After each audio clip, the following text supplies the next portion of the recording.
Paramahamsa Nithyananda, a rare living incarnation, is named among the world's 100 most spiritually influential personalities today. Paramahamsa Nithyananda has been placed alongside Dalai Lama, Nelson Mandela, Oprah Winfrey, Paulo Coelho and others by Mind, Body, Spirit, the world's top esoteric magazine from Watkins, London's oldest and largest bookstore. A yogi by birth, he has been expressing his power of enlightenment since birth. He has authored more than 500 books in Tamil and English. Translations of these books are available in 26 languages in Telugu, Kannada, Malayalam, Hindi, Sanskrit, Gujarati, Oriya, Bengali, Marathi, French, Malay, Polish, Portuguese, Italian, German, Danish, Spanish, Russian and Chinese. He is also an exemplary speaker with over 10,000 hours of profound life solutions through his discourses. Social services such as Annadan, free medical care, free educational services with ashrams, schools, temples, hospitals established in more than 140 places around the world, offering exceptional services. A powerful spiritual healer who has healed millions of people of diseases from migraine to cancer. A Kriya Yogi who has formulated Kriyas for physical health and mental well-being, benefiting thousands. A living master who offers practical solutions for our everyday problems. He is the founder and spiritual head of Nithyananda Dhyanapeetham, a spiritual powerhouse who has revived the sacred Vedic tradition by establishing Vedic temples in places like Los Angeles, San Jose, Seattle, Toronto, Ohio, Oklahoma, Phoenix, St. Louis, Malaysia, Brazil, Paris, Guadeloupe, Dallas, New York, New Jersey, Atlanta, Calgary, Vancouver, Singapore, and places in India like Bengaluru, Hyderabad, Tiruvannamalai. A spiritual guru for 10 million followers, an incarnation who transmits the highest spiritual energy through initiation, a contemporary yogi who has revived the Vedic science of yoga worldwide through thousands of yoga centers, an adept in Ashtamahasiddhis, mystical yogic powers, who has effortlessly awakened the Kundalini of thousands and graced them with spiritual powers, a dynamic young guru who is an inspiration for thousands of youngsters, India's most watched spiritual guru online, a beacon of spiritual light who has triumphed over the forces of religious terrorism and political persecution. Paramahamsa Nithyananda is an eternal Kalpataru, blessing the world with the boons of material abundance and spiritual enlightenment.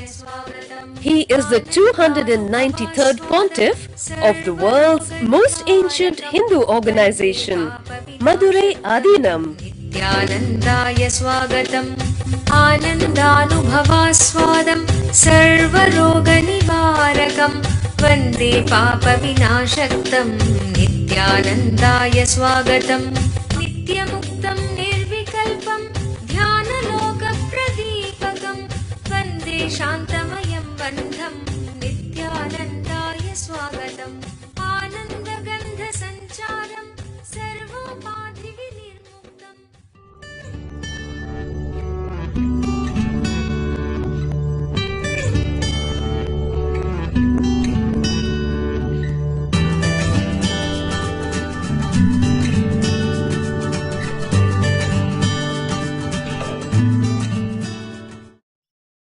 सदाशिवसमारम्भाम् ज्ञानसम्बन्धाचार्यमध्यमाम् अस्मदाचार्यपर्यन्ताम् वन्दे गुरुपरम्पराम्.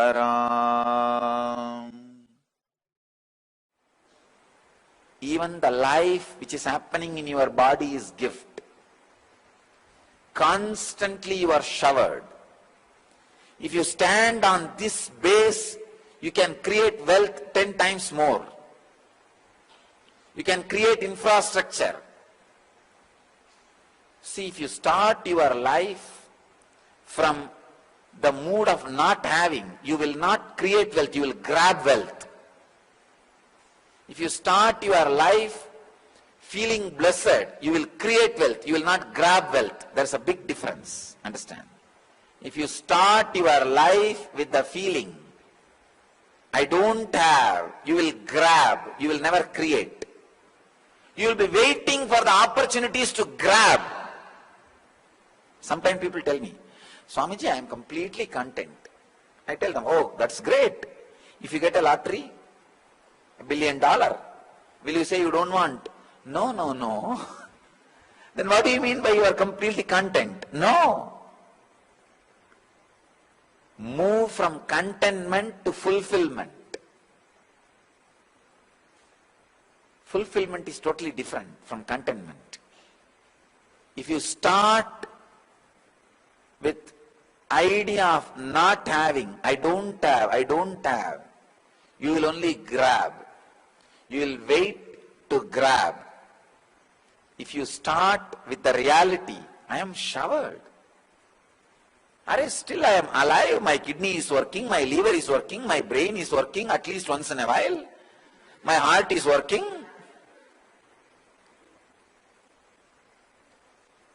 My lungs are working. So many things in our system is working.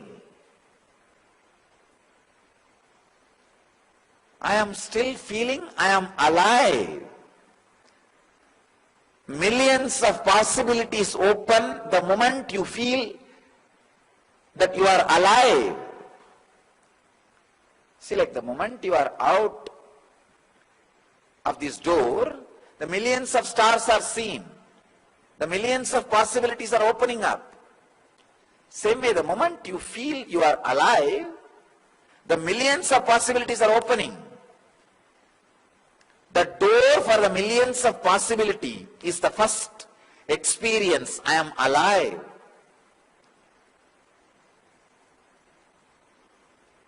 Why don't you recognize that and celebrate? Understand, just a few days before we celebrated my Enlightenment Day, I am telling you very directly, all that happened on the day, I wanted to put it in a very plain words to you. I just recognized I am alive,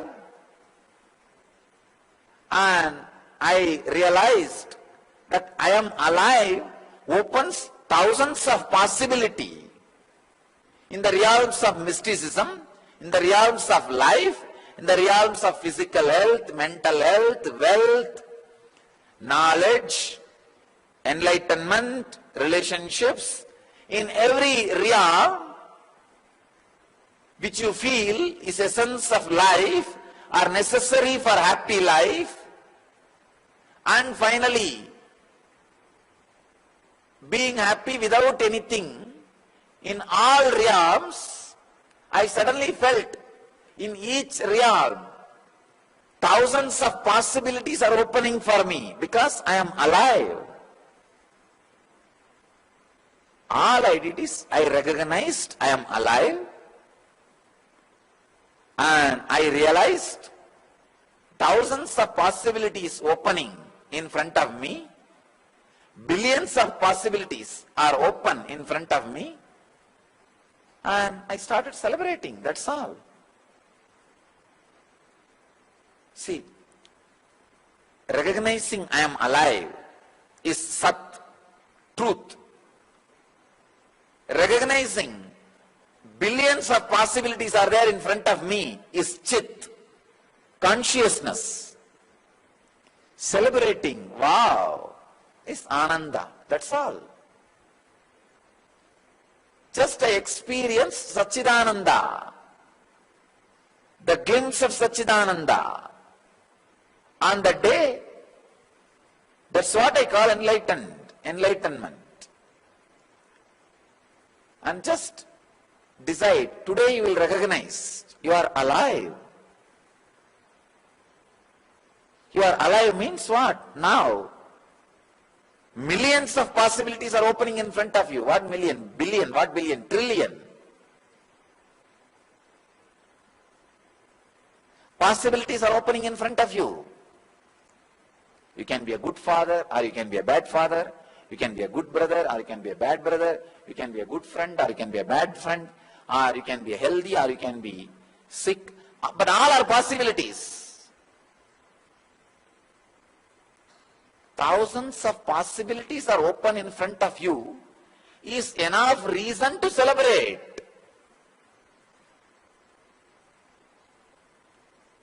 Understand?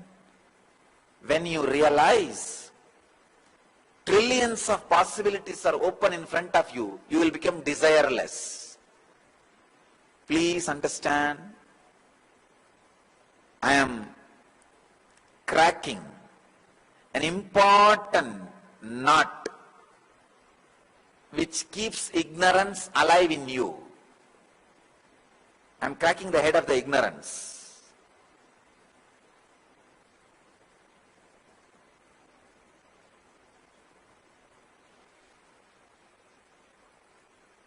If you are aware, trillions of possibilities are in front of you, you will not have desire.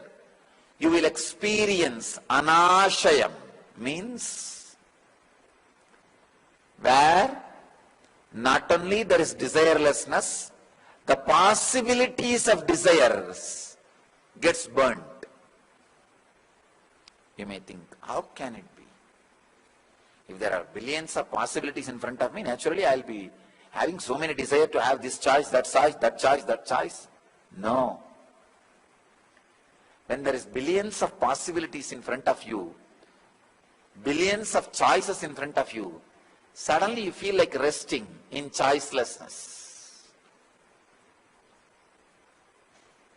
The decision to rest in choicelessness, decision to relax in choicelessness happens when you see trillions of choices in front of you. When trillions of possibilities are in front of you, you just decide relaxing into choicelessness. You feel the ability to choose is more powerful, important, energetic, fulfilling than any choice you make. Please understand? The moment you start making choices, your freedom of being in choicelessness is getting restricted. The moment you choose, you will be choosing language. Now you are in a bondage of acting only in that language realm. Till you choose, you have a freedom of all languages. The moment you choose, you will take birth in India. Now you are bound by all the plus and minuses of this Indian society. Till you choose, you are beyond the plus and minuses of Indian society. Every choice you make takes away some part of being choiceless from you. So when there are trillions of choices in front of you, you suddenly decide, wow, being choiceless is the best thing. Being choiceless is the ultimate experience. The person who is being choiceless will be the infinite creator. Infinite creator, please understand. Try resting in choicelessness. You will see the amount of wealth you will create, attract around you without grabbing. Relax into the space of gratitude. You are showered with so much. Trillions of choices are there in front of you. When you realize trillions of choices are there in front of you, you just relax in choiceless awareness. Minute for peace. Increase peace. Meditate a minute. See the results. minuteforpeace.org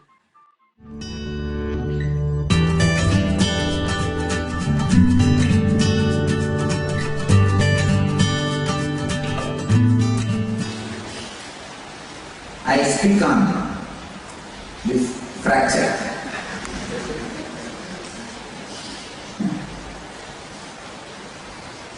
And the lesson to be learned from this whole thing.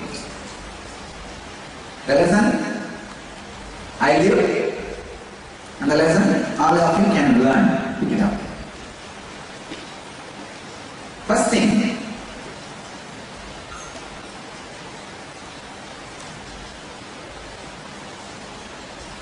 first question everybody asks, why did Swami get into the horse? What is the need? See, life is not supposed to be just you wake up from the same bed and you walk through the same floor and you get into the same vehicle and you just go to the same office, come back and lie down in the same bed. Life is learning. So I also thought, why not pick up horse riding? And after all, this horse riding, swimming, all these things are inside our brain. Just keep your eye on it, it will come up. So I thought, why not try? That's the reason I tried. Nothing wrong. It was going well. Every day it was going well. Every day I was going around the ashram and horse. Morning and evening. I think that day, a little bit of music, loud music, and all our ashramites started cheering up. So I got really excited, nothing else, that's all. And the moment I felt, first thing I thought is, oh, these fellows should not suffer. All the brahmacharis, ashramites were around me. They should not suffer. First thing I told is, I am okay, don't worry. I am okay, don't worry. That's what I told first thing. And after I got up, I saw the fracture in the hand. And I told maybe there is a fracture, let's go to the hospital and do what needs to be done. First we went to 7 o'clock I fell.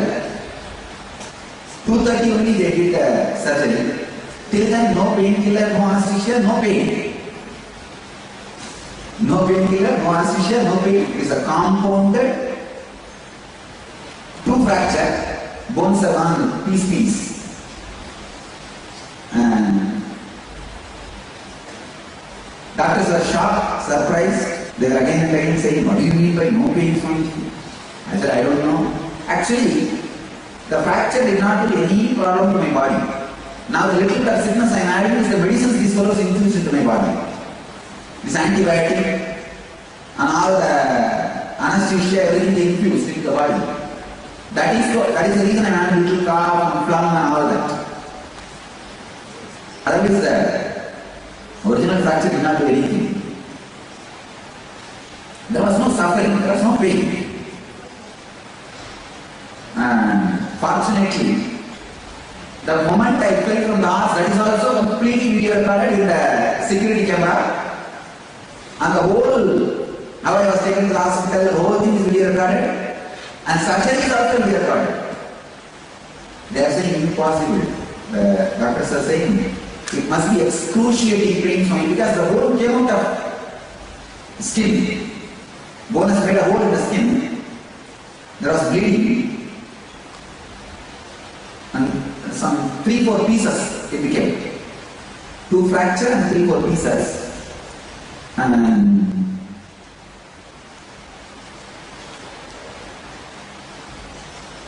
you may ask, why no pain? See, there was no suffering. I did not look back to think, why did I get into the horse? I did not look back. I could have just avoided getting into the horse. As the brahmacharis could have avoided the music. See, time is short. Whatever is happening is a Kalavaira, Guru.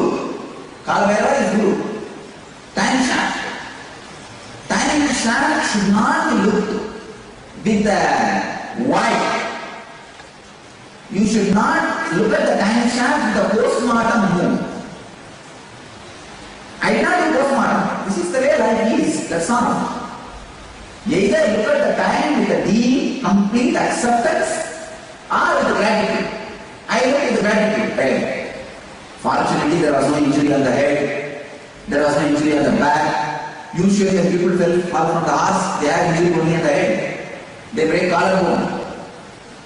Nothing of that injuries happened.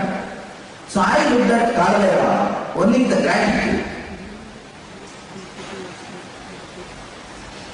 Kalavera is Guru. Life is Guru. Do not look at life with a postmodern mood. I could have thought, oh, this fellow could have avoided the music, this fellow could have avoided the shouting, cheering up, I could have avoided getting into the arts. What is it mean for me to learn the arts in this age? Horse riding. Who asked me to learn the horse riding? Thousands of ways you can ask why towards the life. But why towards the life always brings suffering. Why and if and wife. All three bring suffering.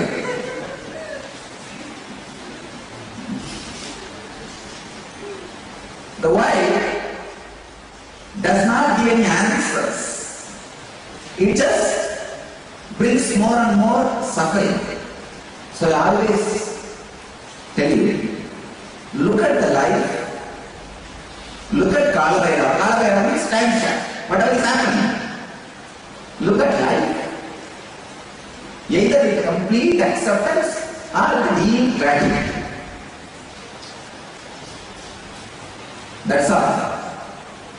Then there will not be any suffering. So the lesson you need to learn from this whole thing, my prasadam to you. See, this is a great experience for me. So I can give you the prasadam of this experience. Is never go to life, Kalavaira, Guru. All these three are one and the same. See, life only teaches you. Guru only teaches you. When the life is intensely teaching you, this Guru. Life or Kalavaira or Guru. Never go to the Kalavaira or Guru with the mood of why. Always go with the total acceptance or with extraordinary gratitude.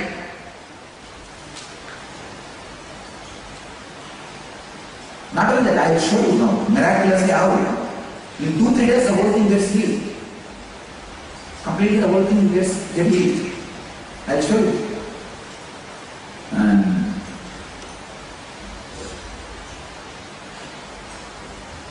the whole healing miraculously happening also because no suffering.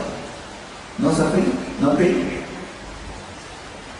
So learn this one lesson.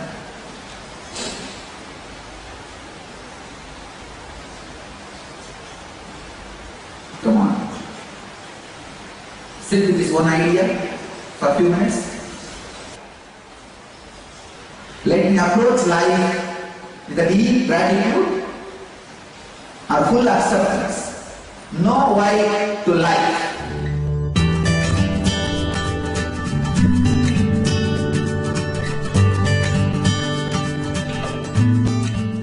Your thoughts and emotions can alter your DNA. I have some of the beautiful Shastra Pramanas. Of course, modern day Shastra Pramanas by some of the scientists. The scientist Daniel Winter and his heart coherence team found proof that human emotions can reprogram your DNA and shape your immune system. The next research, the scientist and researcher Greg Braden gives evidences on how emotions change our DNA. Number 1, in case of gratitude, love and appreciation, DNA responded by relaxing and length become longer. Just simple, feeling love. There is another one, truth. The balancedexistence.com, this is the another one website which works, which gives information on this DNA science. Scientists experimented the change in emotions changes the shape of DNA, they infer that emotions change our physical DNA, and when we change, the world around us changes. Please understand. Oh God. Emotions change our physical DNA, and when we change, the world around us changes. Again, I always tell people, be blissful, wealth will be attracted towards you. You will attract all the right things, right situations, and right happenings. The world around you will change. The scientists are saying the same thing in different words. Understand? If you are suffering with diabetes, the imbalance of samana, you are suffering with the desires and thoughts which are not going to bring fulfillment to you. I can connect every emotion, every thing to the major diseases people suffer. The fear is responsible for blood pressure. Constant fear raises the blood pressure. If your survival instinct is constantly challenged, blood pressure goes up. If you are constantly suffering with the desire which makes you tired, agamya, the ideas which makes you tired, agamya, the diabetes, blood sugar starts. If you are constantly suffering with the shrinking idea, please understand, shrinking means guilt. Guilt is shrinking. Shrinking ideas are responsible for arthritis. If you are suffering with the memories of physical, mental, emotional pain, that is directly responsible for your relationships, unable to expand your life, and the identity you feel. Please understand, some emotional pain, if it is carried strongly in your system, you will stop expanding. Sacred Art Store, Nithyananda's Sacred Art Store, a storehouse of spiritual products from Vedic culture. Find all your needs for yogic body, Vedic mind, and N living. A one-stop shop for spiritual products and gifts. www.sacredartsstore.com or email us sales@ngalleria.com.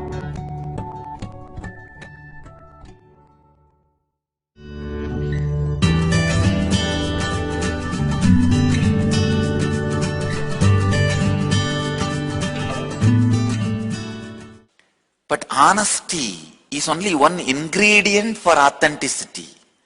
It is not authenticity by itself. Please understand. Honesty is only one ingredient for authenticity. Authenticity is something more than honesty. I'll give you the difference between honesty and authenticity. For example, if you are angry with somebody, you will express directly to that person, I am angry with you. It is honesty, but that is not authenticity. Authenticity means really two beings may understand each other where even the anger will not happen. Please understand, there is a difference between honesty and authenticity. Honesty is socially good quality. Authenticity is spiritual quality. It is not social good quality. Honesty is only the first step, initial step. Authenticity is the spiritual quality. Authenticity means living the spiritual truths authentically. See, a husband lying to the wife, neither there is honesty nor authenticity. Husband telling truth to the wife that he is a womanizer is the honesty, but not authenticity. Husband living just as a husband is authenticity. So each person's role, if he or she is completely living, it is authentic. When he is failing and revealing the failure to the other person, it is honesty. Revealing the failure is not living successfully. Understand? Revealing the failure is revealing the failure. It is honest, no doubt, but not authentic. You may be keeping your balance sheet proper with the country, nation. Are you keeping your balance sheet proper with the cosmos, with the universe? What is the meaning of the word keeping the balance sheet in tune with the cosmos? Means just remembering continuously you are not qualified for anything. Everything is showered on you. Please understand. Remembering everything is a gift given to you by the cosmos in your life is what I mean by keeping your balance sheet straight with the cosmos. You don't need to pay anything back. The attitude, everything is a gift to you, is keeping the balance sheet authentic with the cosmos. You do not know. Gratitude is such a powerful ingredient. The moment you add that, honesty becomes authenticity. I have seen people many times mistake honesty into authenticity. No, honesty is not authenticity. Honesty is more like a hot love. Authenticity is like a cool stream. Understand? Honesty will always be demanding. I am honest, you be honest. Authenticity will be always flowing. I am flowing, I don't bother about you. Authenticity fills you and others. Honesty burns others and you. Many times I have seen the people who are honest, within few days or few weeks or few months, they will torture and kill the other person in the name of honesty. God. Honesty is a foolish substitute to authenticity.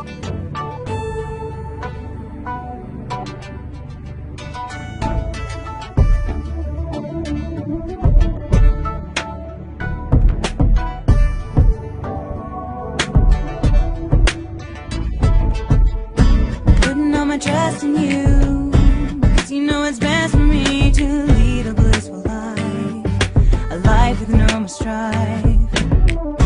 Can't believe the things I do, just to spend a little time with you. Nothing will compare, I know you will take care. You're always showing us compassion. Your love is endless like an ocean. Nithyananda, Nithyananda. My life's become a meditation.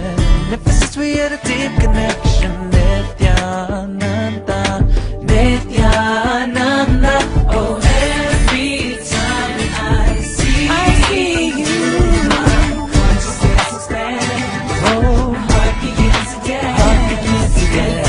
Every time I think of you, I just start to melt. To be better.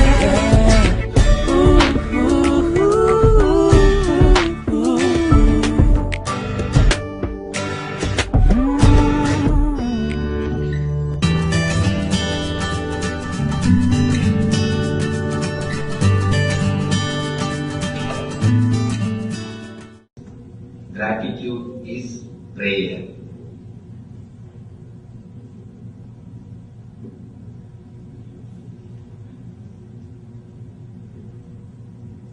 Generally, our religious life starts in prayer, ends in gratitude. Prayer has got different dimensions. It gets matured as you get matured. Prayer is the bridge towards divinity. Prayer is the bridge towards your higher consciousness. Prayer is the bridge to take you beyond the sufferings of the planet Earth. Prayer is the technique, is the method to lead you to superconscious state.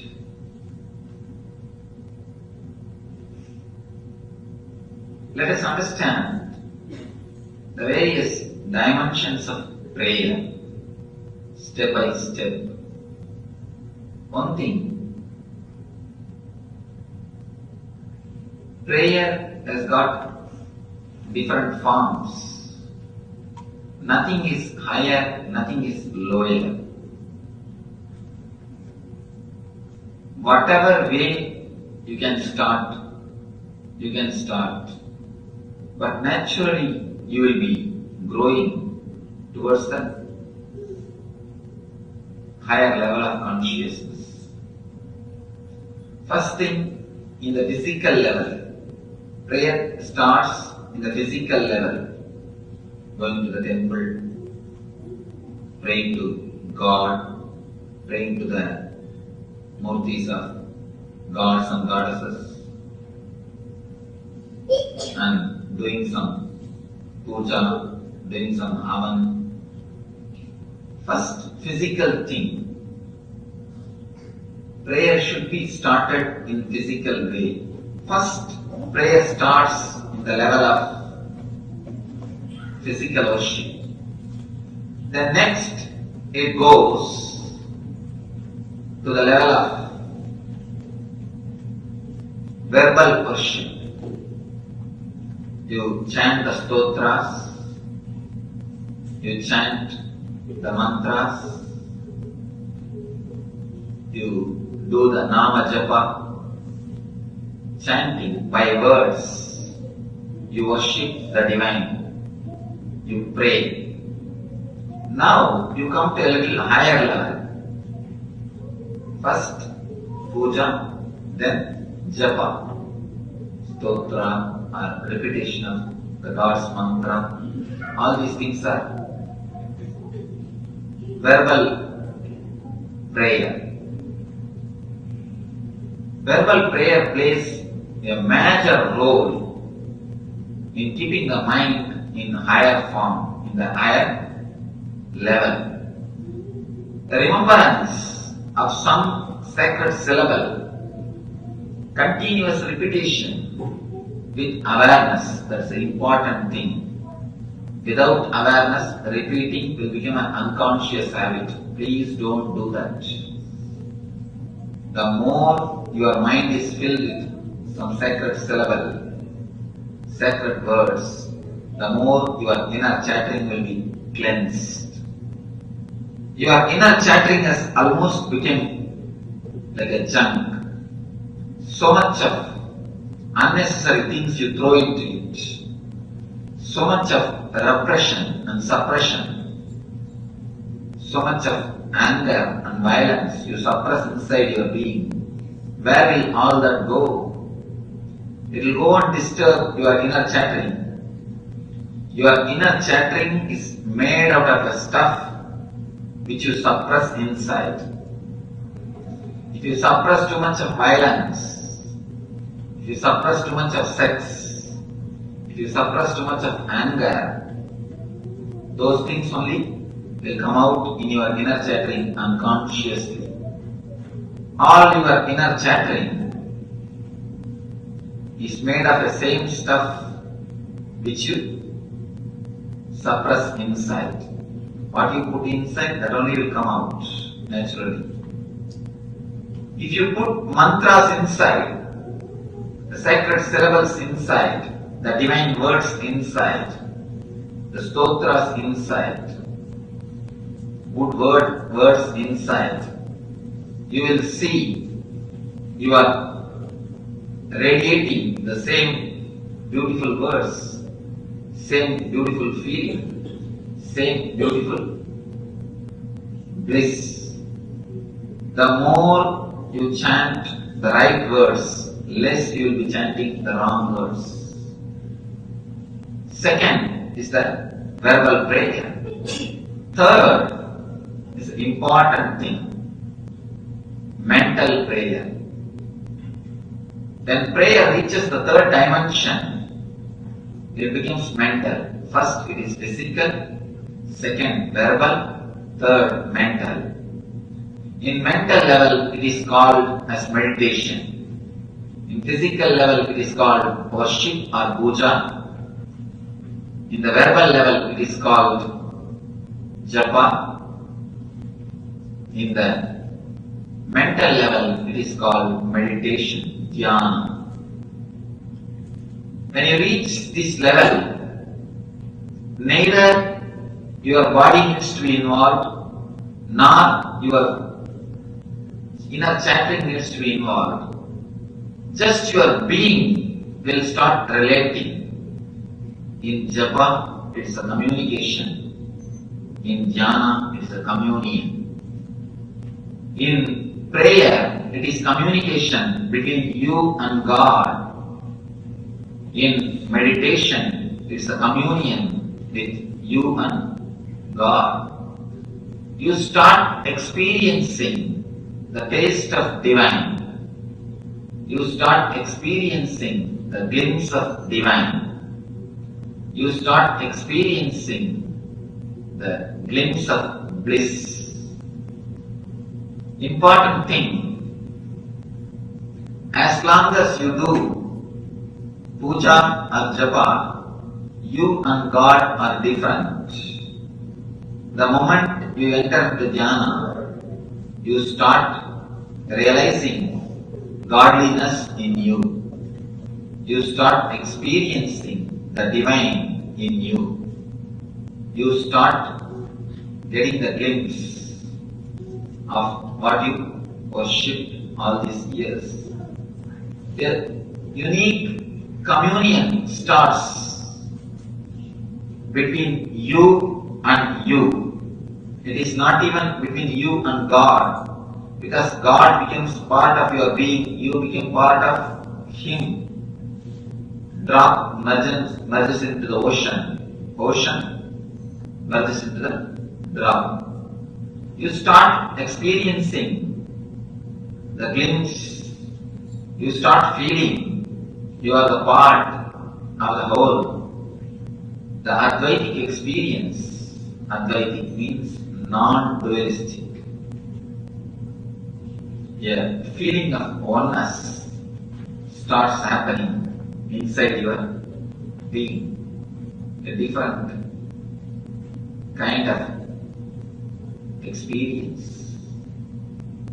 As long as you do the japa, you are worshipping. The moment you enter into dhyana, you merge with the object which you worshipped. With that, you become one. You start experiencing the consciousness. The final step comes, the fourth thing, where neither you nor the God exists. Both disappear into one experience. That is what I call gratitude. The beginning, the physical level, you worship. This is the puja, worship.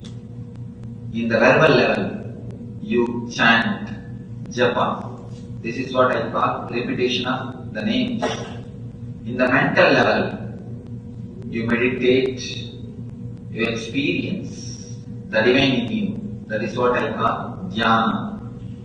And in the spiritual level, the fourth level, spiritual level, you experience not only the oneness, even the idea of oneness disappears. There is only one thing remains, gratitude. Towards whom? Towards nobody, just gratitude. Not even addressed to somebody. As long as the gratitude is addressed to somebody, there is two persons, person who gives, person who receives. But at the ultimate level, it is not even addressed to somebody, it just overflows. Energy expresses itself in the form of gratitude. Energy expresses itself in the form of bliss, deep feeling of fulfillment. That is what we call samadhi. Samadhi means the being, after getting totally fulfilled, expresses itself in the form of energy. There is nobody who expresses and there is nobody who receives, just experience. In this level, the experiencer and the experienced merges into experience. In that moment, only one thing exists, that is simply experience. Neither experiencer nor the experienced. Both merges into one being. That is what we call experience. You feel so much, life is showering on you. You feel it is too much, I can't tolerate anymore. It is so much of joy, so much of ecstasy. You start losing your identity. You start losing your boundary. You can have identity as long as you have a trace of suffering. The moment suffering disappears, you lose your boundary. Understand? An important thing you need to understand. You can have ego only if you have suffering. Your ego cannot exist without suffering. Suffering is the root for your ego. It is an important thing you need to understand. We always think the other way. Ego is disturbed by suffering. No, ego is enriched by suffering. An important thing. If your suffering is less, your ego is less. You feel you are too small, so you increase your suffering. You increase your suffering so that you can feel you are somebody. When ego disappears, you will be merged inside the bliss. When you merge inside the bliss, ego disappears. When you go really deep into your being, when you become one with the existence, when you experience, only gratitude flows, only grateful feeling overflows. It is just gratitude. That's a beautiful meditation in Sufism. They say the only way to relate with God is gratitude. Because with gratitude, you start experiencing Him. With prayer, you only start relating with Him. With gratitude, you start experiencing Him. The deeper level of your being, your spiritual layer, start experiencing with gratitude. Understand few things. How many things you are showered in your life? How much God has showered? But we never look into the things which is showered on us. We always look, what next? When you really live with a deep sensitivity, with understanding, without taking things for granted, you will experience a new space in your being, and you will experience deep joy in your being. You will experience different gratitude towards the whole life, towards persons, towards situations, ultimately towards the whole existence. Gratitude is the ultimate prayer. Gratitude is the greatest attitude. Gratitude is the greatest attitude which you can have towards human beings, towards life, towards persons, towards situations. So gratitude is the greatest attitude towards God. Gratitude is the ultimate prayer. Dial the avatar. Paramahamsa Nithyananda answers your questions live during the daily morning satsang every day at 7:30 a.m. Indian Standard Time. We invite you to directly talk to Swamiji and receive his blessings for your life to be filled with bliss and all the auspiciousness. Dial the avatar at 918027279999 extension 129.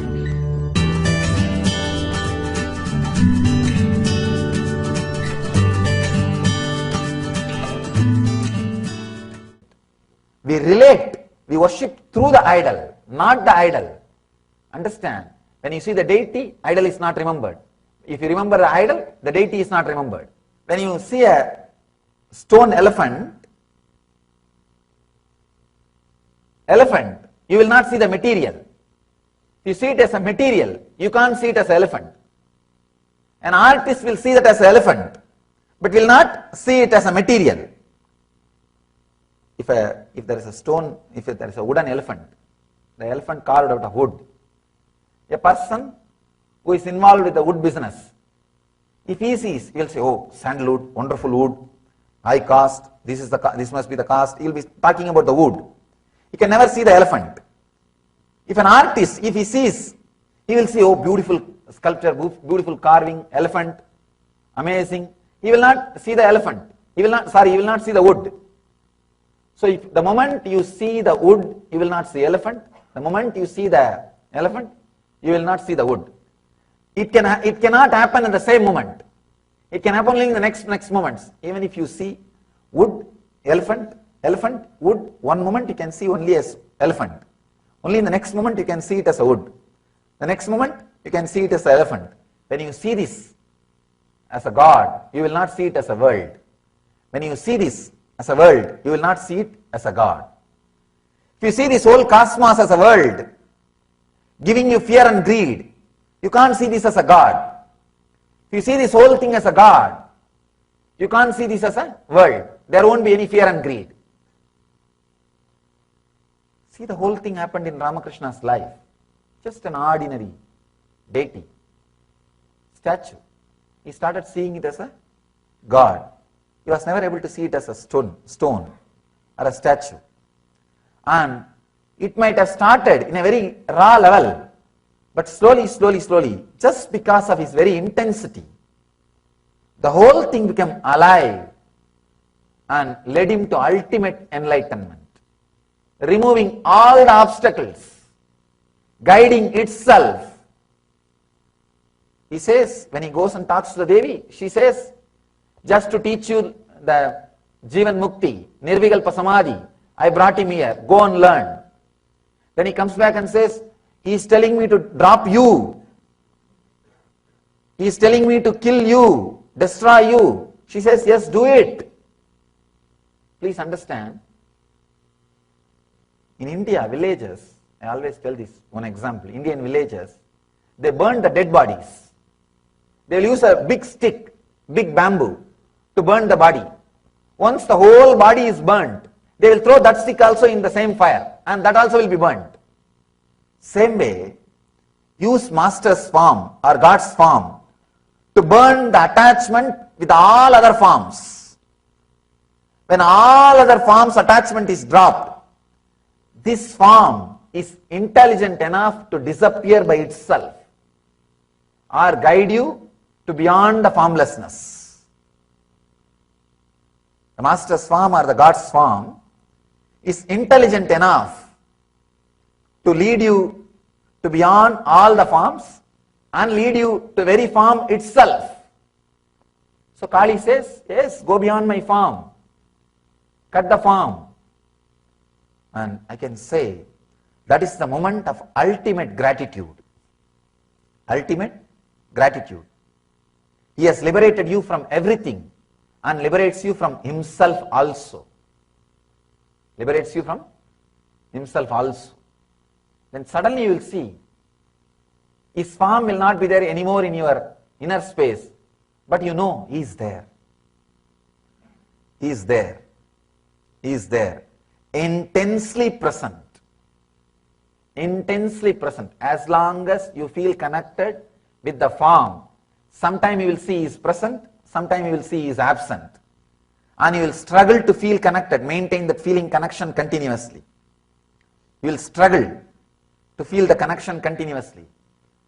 When you are able to feel connected to him beyond his form, you are liberated even from that form. You will see suddenly his presence is there intensely, continuously, and guiding you, radiating.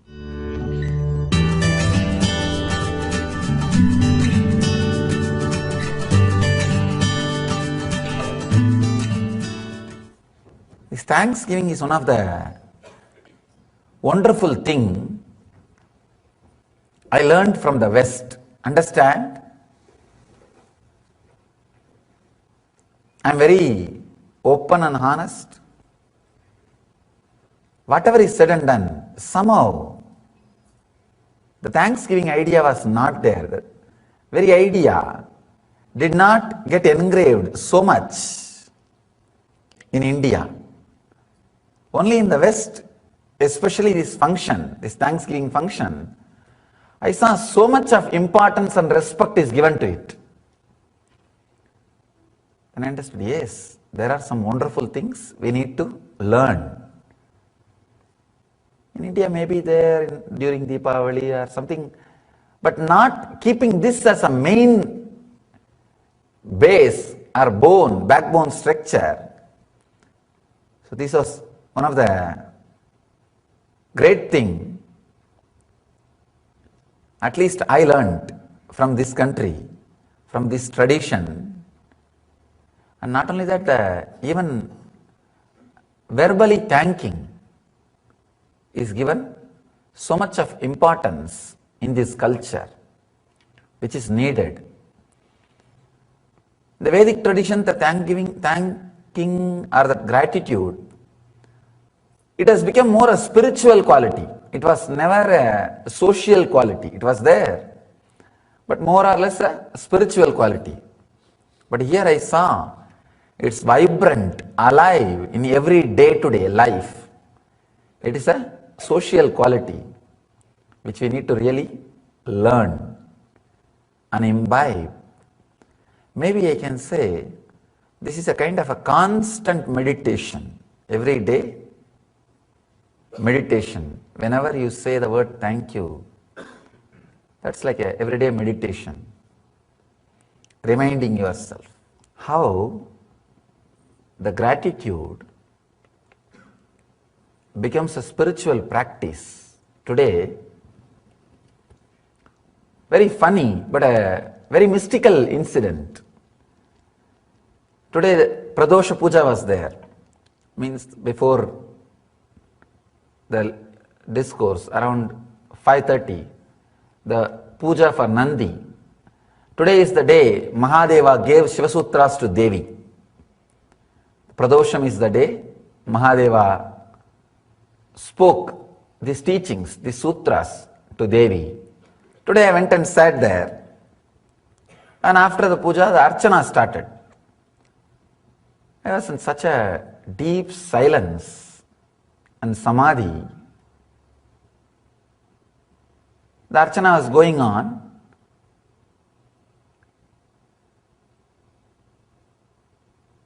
Slowly, I saw behind me, the group which was sitting, one or two people were little uncomfortable, not settling down. Of course, I did not see physically, but because I was in samadhi, I can see very clearly what is going on in the minds, like a worms moving. I saw few minds little unsettled, little irritated. I was thinking, this presence, anybody will fall in tune so beautifully, so wonderfully. What is the problem? I saw few guys are not able to, were a little agitated because that brahmachari was chanting the mantra. He chanted the name Nithyananda also, along with the mantra. These few, one or two brains doesn't understand the Rudra, in the traditional Rudram itself there is a word Nithyananda. It's a name of Shiva. It's name of Mahadeva. And I was just seeing. And another funny thing is, I did not even remember or listen, it is my name, because I was in such a deep samadhi. Never feel, that's my name. And there are few intelligent guys, maybe who had the click or initiation, who had that gratitude or the love. I saw, the more they heard that word, they were able to feel more and more connected, because, understand, the experience with the master will intensify your true devotion.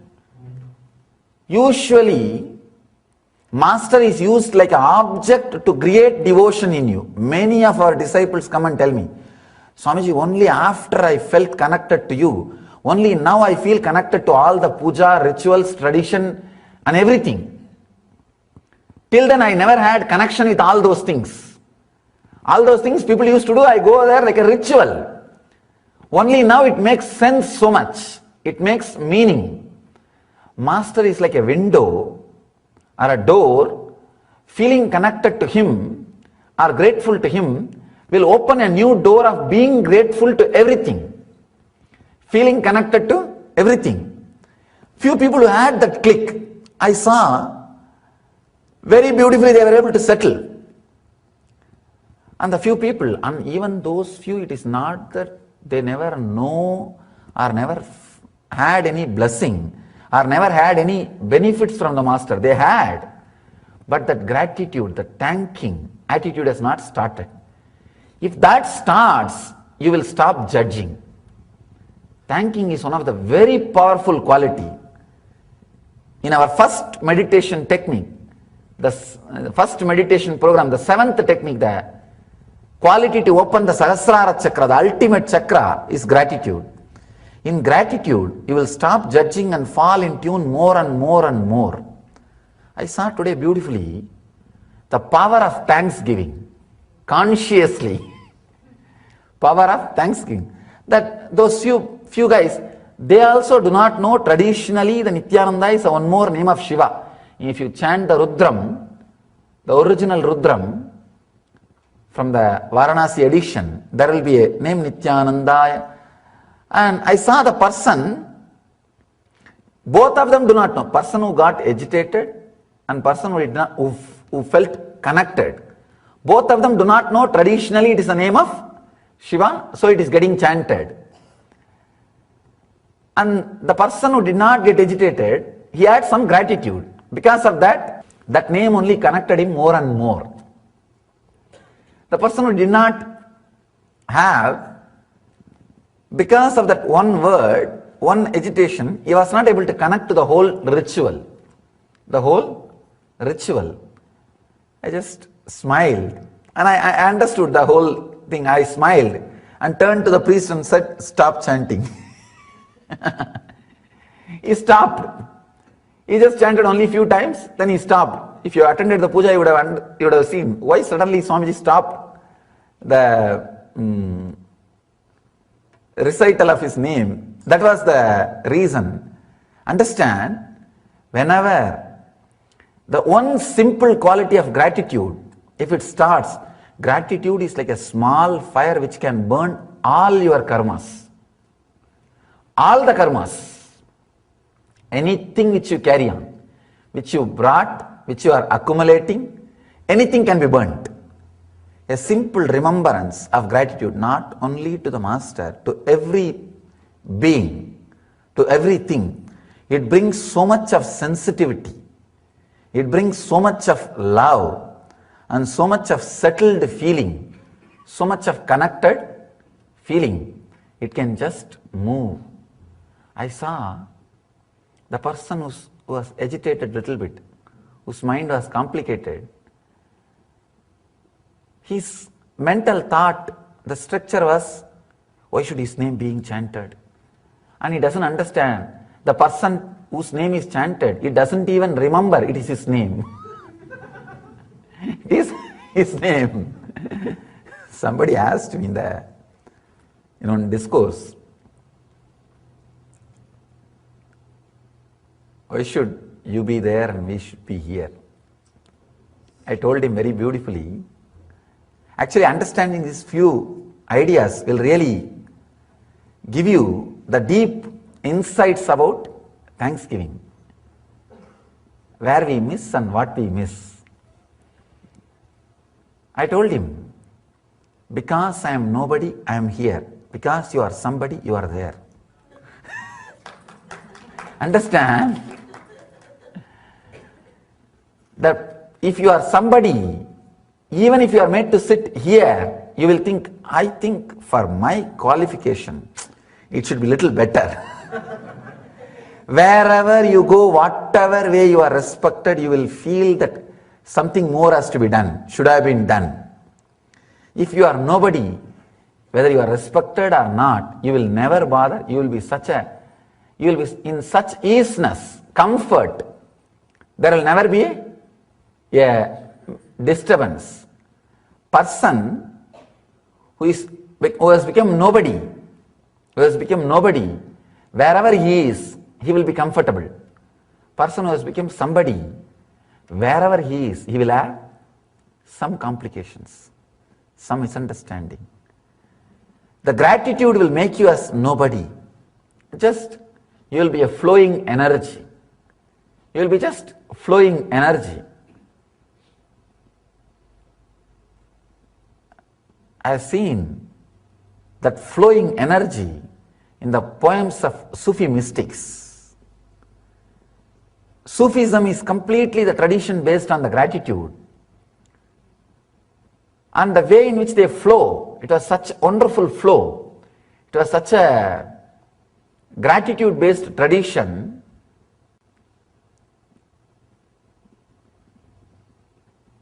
It does not take any training at all to have the divine experience through Sufism. With all other tradition, to have divine experience, the mindless, the experience beyond mind, it takes quite a lot of time. First understanding, then sadhana, austerity and all those things. With Sufism, it doesn't take time. Straight away it happens, because every step, every teaching is directed towards thanking, gratitude. So, understand this one great quality, it can really transport you to different plane. Pratyaksha Pada Puja. Offer your gratitude to the lotus feet of Paramahamsa Nithyananda. Pratyaksha Pada Puja is a rare opportunity in a lifetime to express your surrender and gratitude directly at the feet of the Master, daily at 7 a.m. Indian Standard Time. You can register for e-Pada Puja online, and you can receive individual darshan and blessings after the puja. You can send your blessings request at ntv.nithyananda.org or call 91-97422-03311. Make the best use of this rare opportunity to be in the space of the living enlightened Master.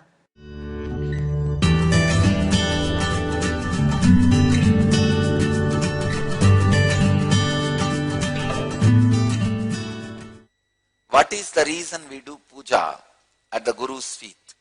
Why do people want to touch the Guru's feet? It's an ancient tradition. In the Vedic tradition, when you are showered so much by Guru, with his knowledge, experience, love, blessings, everything, when you are showered by him,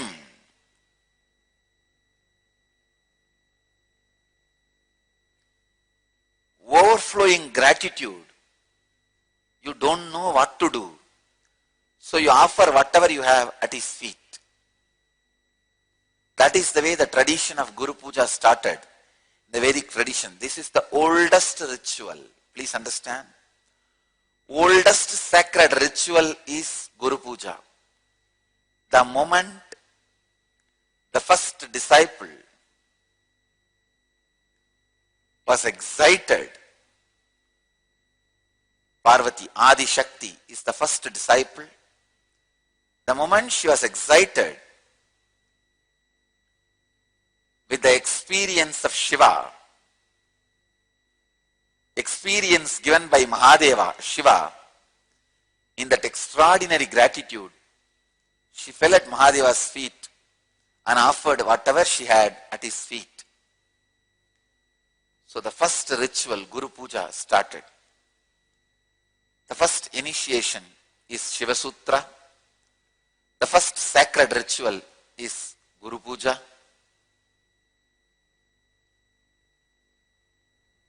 First stotra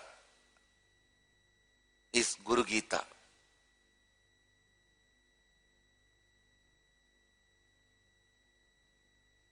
The overflowing gratitude, you pour yourself at the feet of the Master.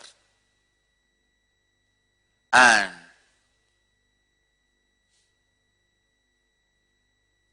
same way, touching Guru's feet. Touching Guru's feet also.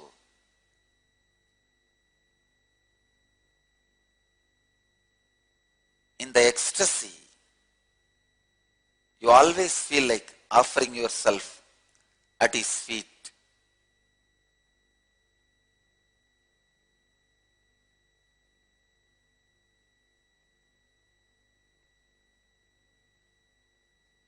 There is no logical reason for why Guru Puja is done, why people touch Guru's feet. It is emotional feeling connection. For some people, it looks like, why should I do it? For some people, it is life. They can't live without it. I know, for millions of my disciples, morning satsang is much more important than eating food. This is bliss dose. Morning sitting in the Pada Puja or the morning satsang is a powerful bliss dose. Life. It is life itself.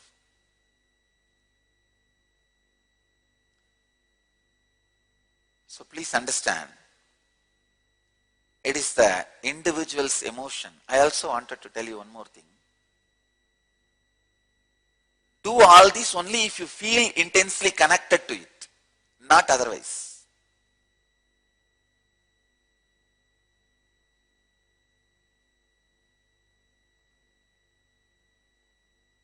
It should not be done as a ritual.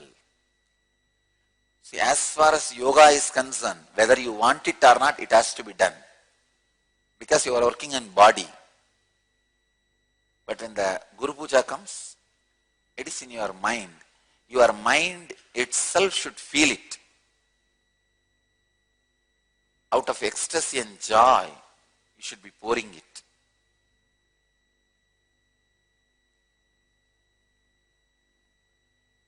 So there is no logical reason. What is the reason we do pujas at Guru's feet? Why do people want to touch the Guru's feet? There is no logical reason.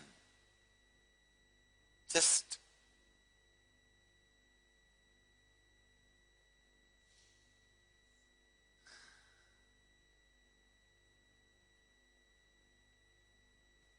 that's the way it is. That's all. That is the way it is.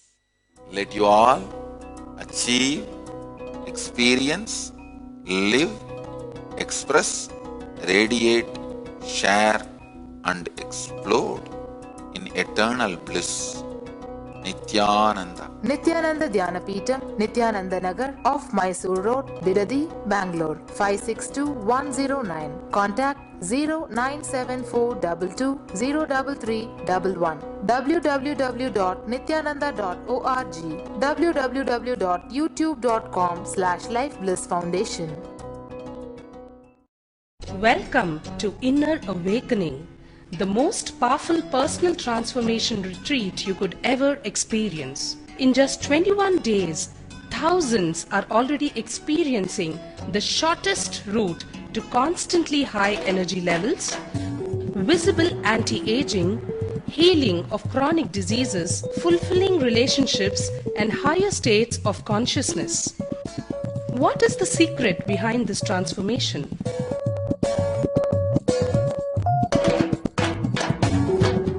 Kundalini means the inner potential energy. Once it is awakened, opens the different doors for the conscious experience in you. I can say which is a master key for all extraordinary spiritual experiences.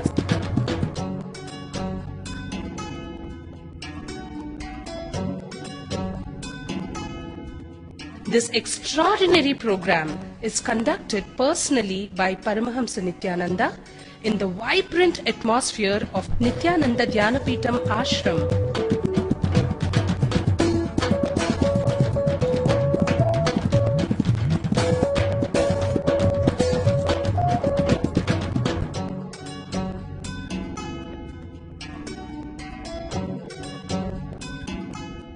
Open yourself to the benefits of Nitya Yoga and practical meditation.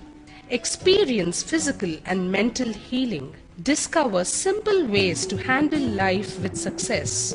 Above all, enjoy individual darshan and blessings from Paramahamsa Nithyananda every day. Take 21 days for yourself and carry home the transformation of a lifetime.